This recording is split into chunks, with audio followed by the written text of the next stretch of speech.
हाँ जी, थ्योरेटिकल तो हमने सारा कंप्लीट कर लिया इसका। अब आता है मेन, यहाँ से शुरू होता है आपका इसका प्रैक्टिकल पार्ट। ठीक है, जैसे कि हमने अभी पढ़ा, हमने इसमें रिवैल्यूएशन नहीं खुलता। इसमें अकाउंट्स कौन कौन से हमारे बेसिकली ओपन होते हैं? एक होता है आपका रियलाइजेशन अकाउंट, ठीक है। एक हमारा इसमें होता है आपका कौन सा? पार्टनर्स कैपिटल, वो तो बनेगा ही बनेगा। एक बन सकता है आपका लोन, किसी ने पार्टनर ने लोन ले रखा है फर्म से, या किसी ने पार्टनर ने लोन दिया हुआ फर्म को, और इसमें बैलेंस शीट बनेगी। बैलेंस शीट बनेगी भी, फॉर्म तो खत्म ही हो गई है, तो बैलेंस शीट नहीं बनेगी तो उसकी जगह इसमें अकाउंट बनता है आपका बैंक अकाउंट या कैश अकाउंट, ठीक है। तो इसमें ये मतलब आपके 4 से 5 अकाउंट से बनते हैं, मोस्टली 2-3 ही होते हैं आपके। कौन से? रियलाइजेशन बनेगा, कैपिटल बनेगा और बैंक अकाउंट बनेगा आपका। अभी हम जो बात कर रहे हैं आज, वो हम बात करेंगे आपके किसके? रियलाइजेशन अकाउंट की। आपकी अब ये नाम से पता लग रहा है कि मतलब कहां से कितना कितना किसका पैसा है और कितना कितना हमने उसको पैसा दिया, ठीक है। फॉर्मेट सेम है इसका, रियलाइजेशन अकाउंट, ठीक है। उसके बाद कोई डेट वेट का कॉलम नहीं आता इसमें, सिंपल सीधा पर्टिकुलर्स, अमाउंट, वही सेम पर्टिकुलर्स, ठीक है जी, और अमाउंट। ये हमारी क्रेडिट साइड, ये हमारी डेबिट साइड, ठीक है।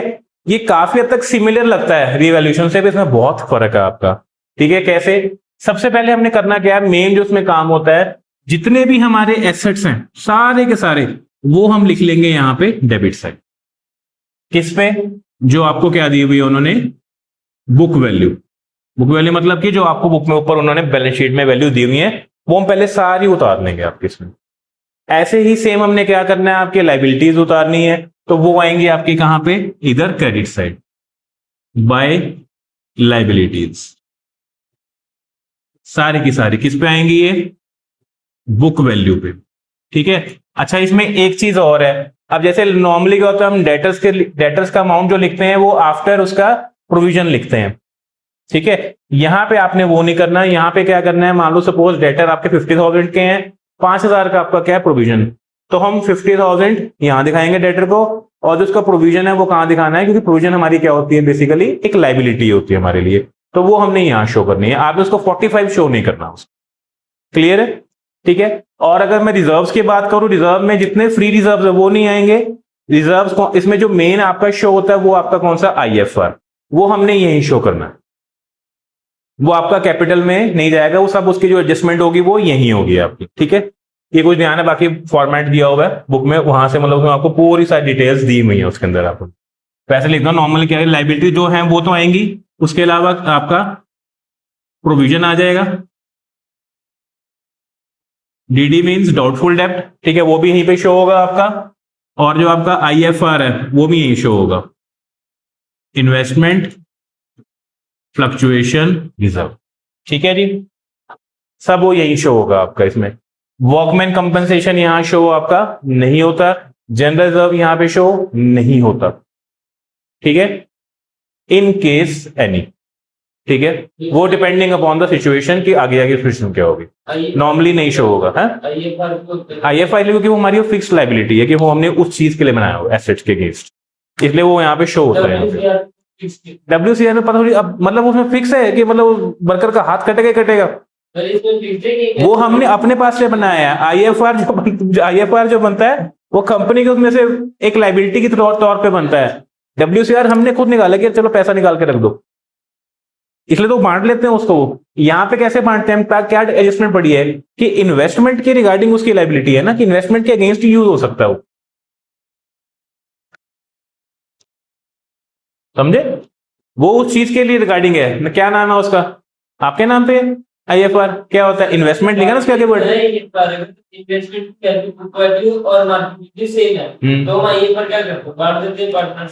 किस केस में? जब वो सेम हो, जब रिकंस्ट्रक्शन की बात हो फॉर्म के। वैसे नॉर्मल बांट सकते हो आप, नॉर्मली जो आप बांट सकते हो वो आपके कौन से हैं? सिर्फ जनरल रिजर्व ही होता है मोस्टली, तो हर केस में आपका वो एक एक्सट्रीम सिचुएशन है कि वहां हम उसको दिखा देते हैं उसको, कि वो क्योंकि वो एज अ केस बना रखा है कि उसको वहां शो कर दो आप, ठीक है। जितने भी आपके एसेट्स हैं, चाहे वो टेंजिबल हैं चाहे वो इंटेंजिबल, सब आपके यहां शो होंगे। पता है टेंजिबल इंटेंजिबल क्या होते हैं? 11वीं में पढ़ा हो तो पता होगा। टेंजिबल होते हैं आपके जिनको हम देख छू सकते हैं, है ना, दिख रहे हैं ये। ठीक है। इंटेंजिबल जो दिखाई नहीं देता, जैसे आपकी गुडविल, पेटेंट्स, कॉपीराइट्स, ठीक है जी, बट स्टिल सारे यहाँ पे बुक वैल्यू पे शो होंगे यहाँ पे। ये तो बेसिक पार्ट था कि यहाँ पे ये, यहाँ पे लाइबिलिटीज हमने यहाँ दिखा दिया। अब आती है बात, मेन काम इसका क्या करना है, इनको रियलाइज करना है। ठीक है, एसेट्स को रियलाइज किया जाएगा, मतलब उनसे उनको बेच के पैसा लाया जाएगा। तो ये जो इनका जितने भी एसेट्स हैं वो सारे के सारे उनकी वैल्यू कहां शो होती है, यहाँ पे क्रॉस, इसका यहां शो होगा, इसकी वैल्यूज यहां शो होंगी।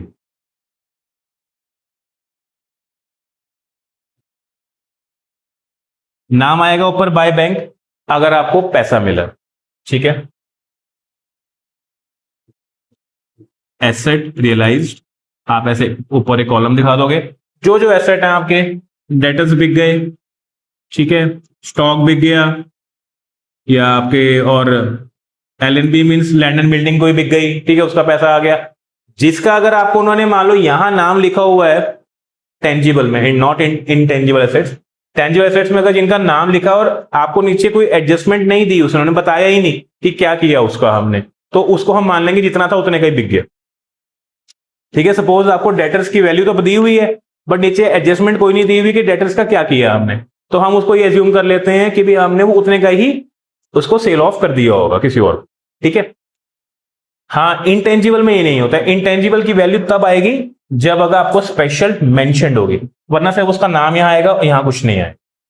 ठीक है, अब जरूरी नहीं है कि हमेशा एसेट का पैसा ही आए, कई बार कोई पार्टनर भी कहता है मुझे दे दो जी एसेट, मैं रख लेता हूं ये, तो वहां पे क्या आ जाएगा, उसका नाम आ जाएगा बाय पार्टनर्स कैपिटल, क्योंकि वो उसके सीधा किस में चला जाएगा, उसके अकाउंट में। ये क्या है, asset taken over by partner. ठीक है, अगर कोई पार्टनर एसेट ले जाता है आपका तो, और नीचे यहां पे क्या आ जाएगा, उस एसेट का नाम जो भी लेके चला गया आपका। क्लियर है? ठीक है जी। इसके बाद आपकी, अब आगे चलो, एसेट्स के बाद लाइबिलिटीज की बात आ जाएगी। एसेट तो कर दी हमने, कुछ यहां आएंगे या कुछ यहां आएंगे ऑटोमेटिकली, है ना आपके। अब आए लाइबिलिटीज, तो ऐसी यहां पे जो हम इनको यहां पे करेंगे वो सब आएंगे आपके डेबिट साइड टू बैंक, ऊपर यहां लिख देंगे लाइबिलिटीज पेड, जो जो लाइबिलिटीज हमने पे करनी है। ऑब्वियसली इसको तो पे करेंगे नहीं ना, इसको पे करेंगे। ठीक है, इनको पे तो करना नहीं है, तो हमारे उसमें से अपने बनाया था हमने। इन दोनों की पेमेंट, इसीलिए मैंने इनके स्पेशल नाम लिखे हैं कि इन दोनों को सिर्फ शो किया जाता है, इनको पे नहीं किया जाता। ठीक है जी। उसके अलावा जो भी आपके लाइबिलिटीज होंगी वो सारी की सारी आपकी यहाँ पे शो हो जाएंगी। आपकी क्रेडिटर्स होते हैं मोस्टली आपके, कोई बैंक लोन हो गया आपका, ठीक है, वो यहाँ पे शो हो जाएगा आपका। ठीक है, तो ये इसमें मतलब आपके ऐसे लाइबिलिटीज यहाँ पे शो होती हैं आपकी। इसके अलावा हाँ, कई बार हो सकता है पार्टनर कहते हैं मैं लाइबिलिटी में दे दो, मैं टेक ओवर कर लेता हूं।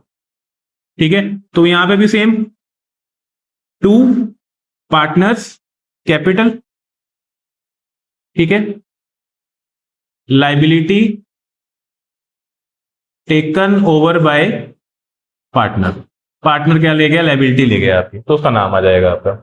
उसके अलावा टू बैंक एक और चीज के लिए भी आता है। अब इतनी रियलाइजेशन करते हैं, बंदा भागा दौड़ी करता है, कुछ ना कुछ खर्चा भी तो होता है, उसको बोलते हैं रियलाइजेशन एक्सपेंसेस। ठीक है, क्योंकि वो भी फर्म ही पे करती है, तो वो भी पैसा दिया जाएगा उसके लिए, तो वो आएगा यहाँ पे टू बैंक, ब्रैकेट में हम लिख देंगे रियलाइजेशन एक्सपेंसेस। हाँ, अगर रियलाइजेशन एक्सपेंसेस कोई पार्टनर पे कर रहा है तो उसका नाम आ जाएगा टू पार्टनर्स के।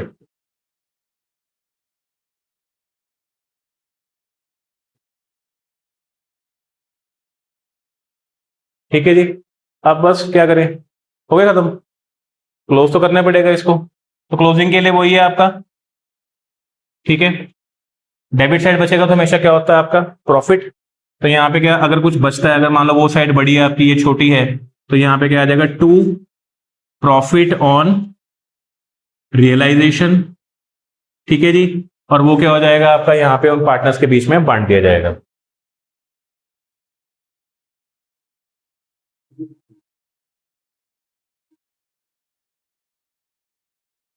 डिस्ट्रीब्यूट इन ऑल पार्टनर, ऐसे ही वहां पे अगर आपका, ठीक है, अगर क्रेडिट साइड बचा तो वो क्या होता है हमारा, loss by loss on realisation.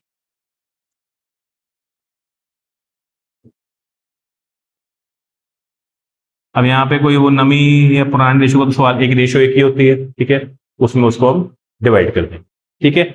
अब इसमें ना कुछ छोटे छोटे से एक दो पॉइंट्स है जो आपको मैं बताना चाहता हूँ आपको कि जैसे कि कई बार क्या होता है, पार्टनर का लोन है, फर्म ने लोन लिया था, ठीक है, पार्टनर का आपका, तो वो हम यहाँ पे कहीं शो नहीं करते उसका, पार्टनर का खुद का। हाँ, पार्टनर के कोई और, उसकी वाइफ का, बेटे का, माँ का, बाप का, किसी के नाम का दिया होगा, वो हमारे लिए लाइबिलिटी है प्रॉपरली तो वो यहाँ शो भी की जाएगी और पे भी होगी आपकी। अगर पार्टनर ने खुद ने लिया है, ए का लोन है, तो वो डायरेक्टली उसको पे कर देंगे हम बैंक में, यहाँ हम कहीं शो नहीं करते, ये ध्यान रखना है इस बात का। चाहे लिख लो कि अगर किसी पार्टनर ने लोन दे रखा है, वो हमारे लिए लाइबिलिटी है, बट वो हम यहाँ पे शो नहीं करते कहीं पे भी आपका, ठीक है। Partners loan should not be shown in a realisation account, वो नहीं होगा, वो ऑटोमेटिकली जब हम पे करेंगे बैंक में, वहां से डायरेक्ट उसको पे कर देंगे, यहाँ नहीं शो होगा। यहाँ पे सिर्फ किनका होगा कि पार्टनर के अलावा जिनका लोन है, बैंक लोन है वो शो होगा आपका, पार्टनर की वाइफ का लोन है तो वो यहाँ शो भी होगा और यहाँ पे भी होगा आपका। तो ये छोटा सा आपको इसमें ध्यान रखना, ठीक है, नोट कर दो। और अच्छा हाँ, दूसरी बात, इसी से ही आपकी वो भी बन जाएंगी एंट्रीज, क्योंकि इसमें रिलेशन में एंट्रीज जरूरी नहीं अकाउंट है, इसमें मोस्टली क्वेश्चन एंट्रीज का आता है। तो बट आपको ये पक्का हो जाएगा तो ऑटोमेटिकली एंट्री आपको क्लियर हो जाएगी, ठीक है ना। फिर बता देता हूँ कैसे आपको एंट्री पता ही है आप लोगों को, कि अगर क्रेडिट साइड जो चीज है वो आपके जर्नल में कहाँ चली जाएगी, डेबिट में, और नाम किसका आएगा, जो अकाउंट हम बनाया है रियलाइजेशन, और जो डेबिट की एंट्रीज है वो चल जाएंगी क्रेडिट में, और नाम किसका आएगा ऑपोजिट में, रियलाइजेशन, ठीक है।